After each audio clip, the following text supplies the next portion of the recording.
Hi, crafty friends. I'm Tina, the creative guru with Gems, Paper, Scissors. And today I am doing just a very fast Color My Story Monday and helping solve this little riddle of inks. So, a lot of people complain that our inks are really hard to open. And the trick is to push down at the top until you hear a pop. But I can't always do that either. So I'm not going to expect everybody to do it. But if you can, you'll put your hands to the side and do a squeeze, and then it pops open. Again, not always, and it's still harder than some people can manage. So, what can you do to still enjoy really high quality ink pads?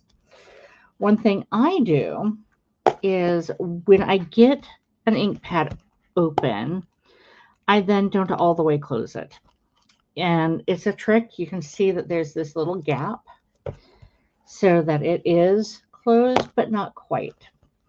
And to keep it from drying out, I take the packaging from that it came in and cut it down so that it fits over.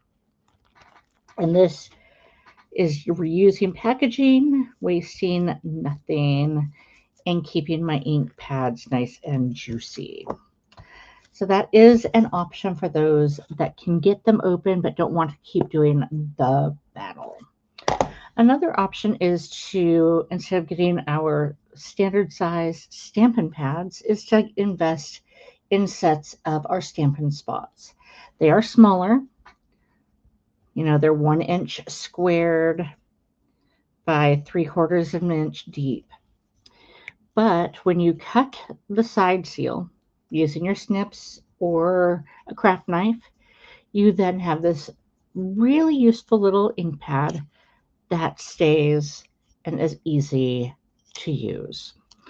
So I hope this helped solve the challenge of the ink. And until next time, keep on crafting and find your joy. Bye bye.